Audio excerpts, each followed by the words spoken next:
നമസ്കാരം സാർ. നമസ്കാരം. നമസ്കാരം സാറ് ഭയങ്കര ഫേമസ് ആയിട്ടുള്ള ഒരു കണ്ടുപിടുത്തൊക്കെ നടത്തിയില്ലേ ഇപ്പൊ? അതെ, നമ്മളെ അന്യഗ്രഹ ജീവികള് മനുഷ്യന്മാർക്കിടയിൽ വേഷം മാറി നിൽക്കുന്നു എന്നുള്ളൊരു. അപ്പൊ ഞാൻ വളരെ സത്യസന്ധമായിട്ട് പറഞ്ഞൊരു കാര്യമാണ്. അപ്പോ സാർക്ക് ഇത് എങ്ങനെ തോന്നാനുണ്ടായിട്ടുള്ള ഒരു കാരണം എന്തായിരുന്നു? ഇത് പറയാനുണ്ടായ ഒരു കാരണം ഈ കഴിഞ്ഞ ഇലക്ഷന്റെ സമയത്താണ് എനിക്ക് അങ്ങനെ ഒരു സംശയം തോന്നി തുടങ്ങിയത്. കാര്യം 15 കൊല്ലം മുമ്പ് മരിച്ചുപോയ എൻ്റെ അച്ഛൻ്റെ പേരിൽ 2 വോട്ട്. അതെങ്ങനെ സംഭവിച്ചു എന്ന് ഞാൻ ഇങ്ങനെ തലപുകഞ്ഞിങ്ങനെ ആലോചിച്ചു. അപ്പൊ സാർ ഉറപ്പിച്ചു? അപ്പൊ അല്ല, അവിടെ ഞാൻ ഉറപ്പിച്ചില്ല, എനിക്ക് സംശയം തോന്നി തുടങ്ങി. സ്വാഭാവികമായിട്ട് ചിന്തിക്കും. അപ്പോഴാണ് എനിക്ക് തോന്നിയത് അന്യഗ്രഹ ജീവികൾ ആരോ വേഷം മാറി വന്ന് വോട്ട് ചെയ്തതായിരിക്കാം. ഇതൊരു അനുഭവം ആയിരിക്കില്ല, സംശയം മാത്രമായിരുന്നു അപ്പൊ ഉണ്ടായിരുന്നത്. അതിനുശേഷം സാർക്ക് വേറെ അനുഭവങ്ങൾ? അതിനുശേഷം എനിക്കുണ്ടായ അനുഭവം എന്ന് പറഞ്ഞാൽ, എൻ്റെ ഒരു അയൽവാസി ഉണ്ട്, കുട്ടപ്പൻ. കുട്ടപ്പന് ഞാനൊരു 10,000 രൂപ കടം കൊടുത്തു. അങ്ങനെ കടം കൊടുത്തു. കുറേ കാലത്തേക്ക് ഇയാളുടെ ഒരു വിവരമില്ല. ഞാൻ ഇയാളുടെ വീട്ടിൽ പോയി നോക്കും, ഇയാളെ കാണൂല. പല സ്ഥലത്തും ഞാൻ അന്വേഷിച്ചു, ആളവിടെ ഉണ്ടാവില്ല. അങ്ങനെ ഇരിക്കെ ഒരു ദിവസം ഞാൻ കോഴിക്കോട് മിഠായിത്തെരുവ് കൂടെ നടന്നു പോകുന്ന സമയത്ത് മിഠായിത്തെരുവ് കൂടെ നടന്നു പോകുന്ന സമയത്ത് ആൾക്കൂട്ടത്തിൽ വെച്ച് ഞാൻ കുട്ടപ്പനെ കണ്ടു. ഞാൻ എടാ കുട്ടപ്പ എന്ന് വിളിച്ച് ഞാൻ ഇവന്റെ അടുത്തേക്ക് ഓടി ചെല്ലുമ്പോഴേക്കും ആളെ കാണാനില്ലാതായി. ഈ 2 അനുഭവങ്ങൾ കൊണ്ട് തന്നെ സാർ ഉറപ്പിച്ചു, ഈ കുട്ടപ്പന്റെ ഈ അനുഭവത്തിൽ തന്നെ ഉറപ്പിച്ചു സാർ?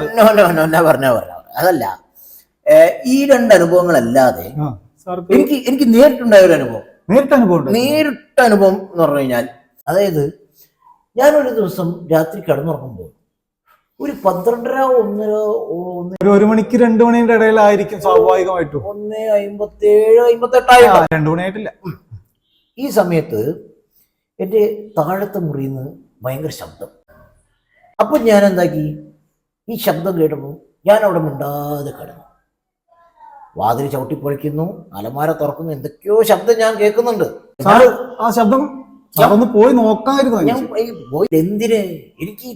ഇവരെ എനിക്ക് ഇഷ്ടമല്ലല്ലോ, ഈ അന്യഗ്രഹ ജീവികളെ. അവരോട് സംസാരിക്കാൻ നെവർ. എൻ്റെ ഈ അന്യഗ്രഹത്തിൽ കിടക്കുന്ന ഇവരോട് നമ്മൾ എന്ത് സംസാരിക്കാനാണ്?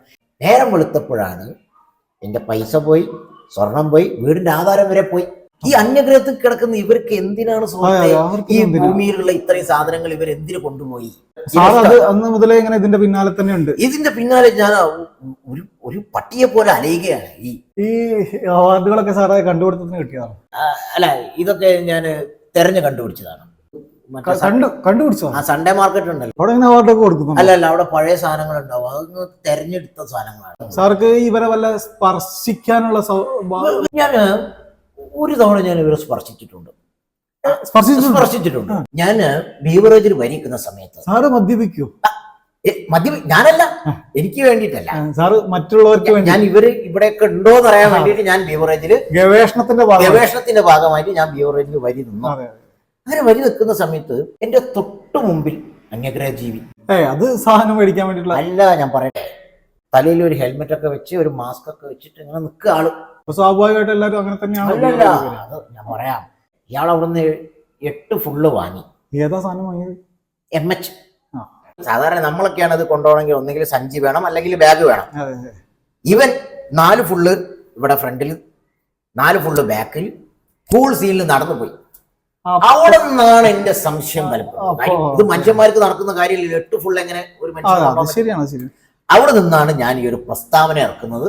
അപ്പൊ സാർ അന്ന് ഫേസ്ബുക്കിൽ ഒരു പോസ്റ്റ് ഇട്ടിരുന്നു, മനുഷ്യന്മാർക്കിടയിൽ അന്യഗ്രഹ ജീവികൾ വേഷം മാറിയിരിക്കുന്നു. അതാണ് അവിടെ എനിക്ക് വേറൊരു കാര്യമുണ്ട്. ഇവർ ഫേസ്ബുക്കിലും ഇൻസ്റ്റാഗ്രാമിലും വരെ അന്യഗ്രഹ ജീവികൾ വന്നിട്ടുണ്ട്. എന്റെ പോസ്റ്റിന്റെ അടിയിൽ വരെ വന്നിട്ടുണ്ട്. അങ്ങനെയൊക്കെ ഞാൻ ഒരു പോസ്റ്റ് ഇട്ടപ്പോ അതിന്റെ അടിയിൽ തെറിയോട് തെറി. സ്വാഭാവികമായിട്ട് പൊതുവെ ആളുകൾ അങ്ങനെയാണ്. ഇത് പച്ചത്തെറി, ഭൂമിയിൽ ഇല്ലാത്ത തെറിയൊക്കെ ആൾക്കാരെ എഴുതുക. അപ്പോഴാണ് എനിക്ക് മനസ്സിലായത് ഇവര് ഫേസ്ബുക്കിലും ഇൻസ്റ്റാഗ്രാമിലും വരെ അന്യഗ്രഹ ജീവികൾ ഉണ്ട്, വേഷം മാറി നടക്കുന്നുണ്ട്. സ്വാഭാവികമായിട്ടും. പക്ഷെ നമ്മള് ഈ അന്യഗ്രഹ ജീവികൾ എന്ന് പറയുന്ന ആളുകളെ അവര് നിങ്ങളെ ഫോണിൽ ബന്ധപ്പെടാൻ അങ്ങനെ ശബ്ദം കേട്ടിട്ടുണ്ട് ഞാൻ ഇവരുടെ. ഒരിക്കലും പിന്നെ ലോട്ടറി വെക്കുന്ന സുന്ദരേശൻ അറിയോ? സുന്ദരേശൻ ഒരു ദിവസം എന്നെ വിളിച്ചിട്ട് എന്നോട് പറഞ്ഞു, സാറിന് 25 ലക്ഷം റുപ്യ ലോട്ടറി അടിച്ചിട്ടുണ്ട്. ലോട്ടറി അടിച്ചിട്ടുണ്ടെന്ന് ഇയാൾ പറഞ്ഞു, സുന്ദരേശൻ. അപ്പൊ തന്നെ എനിക്ക് ഡൗട്ട് തോന്നി, ഇത് സുന്ദരേശൻ അല്ല, അന്യഗ്രഹ ജീവിയാണ്. ലോട്ടറിയുടെ കാര്യത്തിലൊക്കെ അങ്ങനെ എന്താ സംഭവം എന്ന് വെച്ചാൽ, ഞാൻ കഴിഞ്ഞ 10 കൊല്ലമായിട്ട് ലോട്ടറി എടുക്കുന്ന ആളാണ്. എനിക്ക് ഇന്നേ വരെ ലോട്ടറി അടിച്ചിട്ടില്ല. അപ്പൊ പിന്നെ എങ്ങനെ ഒരു സുപ്രഭാതത്തിൽ പെട്ടെന്ന് എനിക്ക് 25 ലക്ഷം രൂപ അടിക്കും? ലോട്ടറി ഒക്കെ നമുക്ക് സാധാരണ പെട്ടെന്നാണല്ലോ അടിക്കാറ്. നെവർ നെവർ, ഒരിക്കലും ഇല്ല. അപ്പൊ അവിടുന്നാണ് ഞാനിത് ഈ അന്യഗ്രഹ ജീവികൾ കുറച്ച് complicated different distribution and commerce factors ആണല്ലോ എന്ന് ഞാൻ ചിന്തിക്കാൻ തുടങ്ങിയത് അവിടെയാണ്. അത്രത്തോളൊക്കെ സാർ കടന്ന് ചിന്തിച്ചു പോയി. അത്രയ്ക്ക് ചില പ്രശ്നങ്ങളുണ്ട്. സാർ ഒരു മിനിറ്റ്. ആ ഹലോ, ആ അതെ അതെ അതെ, യെസ് യെസ്. EMI എത്രയാണ്? 22,000. ഓക്കെ, നാളെ അടയ്ക്കണം അല്ലേ? നാളെ ഇല്ല സാർ, ഞാൻ അടയ്ക്കും. Oh okay okay, sure sure, okay sir, okay. ഇത് മറ്റേ അന്യഗ്രഹികളാണോ? അല്ല, ഇത് ഒറിജിനലാ, ഇത് സ്ഥിരം വിളിക്കണം. ഇത് അങ്ങനെ അല്ല. അപ്പോ നമുക്ക് സാറ് വളരെ സന്തോഷമുണ്ട് സാർ. ഇന്റർവ്യൂ ഒക്കെ നന്നായിട്ടുണ്ട് സാറേ. ഒരു ചായ നമുക്ക് കുടിച്ചാലോ? ചായ വേണ്ട, ഞാൻ ചായ കുടിക്കാറ്. കുഴപ്പമില്ല, നമുക്ക് ചായ ഒക്കെ അറേഞ്ച് ചെയ്യാം. അല്ല, അത് വേണ്ട സാറേ. ചായ കുടിക്കും സാറേ. അയ്യോ, ഇതെങ്ങനെ ഇവിടുന്ന് ചായ വന്നു? ഇതൊക്കെ വളരെ സിമ്പിൾ അല്ലേ? ആണോ? സാർ കഴിക്കും, സാർ കഴിക്കും. ഞാൻ പ്രതീക്ഷിക്കാത്തൊരു സംഭവമായി പോയി ചായ. ഓക്കെ സാറ്, എനിക്ക് കുറച്ച് തിരക്കുണ്ടായിരുന്നു. സാറ് ചായ ഒക്കെ കുടിച്ചിട്ട് സാവധാനം ഞാനിപ്പോ ഇവിടുന്ന് പെട്ടെന്ന് പോകും. പെട്ടെന്ന് പോകും. എവിടേക്കാ പോകുന്നത്? ഞാൻ ചൊവ്വയിലേക്കാണ്. ചൊവ്വ? ഓ, കണ്ണൂർ ജില്ലയിലെ ചൊവ്വ. താഴെ ചൊവ്വയാണോ മേലെ ചൊവ്വയാണോ? മേലെ ചൊവ്വയാണ്. മേലെ ചൊവ്വ. മേലെ ചൊവ്വ പറയുമ്പോ അവിടെ ബേക്കറി അടുത്തുള്ള ഒരു ഉണ്ണീനൊക്കെ പിരിച്ചിട്ടുണ്ടോ? സാർ ഉദ്ദേശിക്കുന്ന മേലെ ചൊവ്വയല്ലേ? ഇത് ഒറിജിനൽ ചൊവ്വയല്ലേ? ഏത്? നമ്മുടെ ചൊവ്വാഗ്രഹം. മോള്? അതെ, ഞങ്ങൾ അവിടെയാണല്ലോ സാധാരണ ഉണ്ടാവാറ്.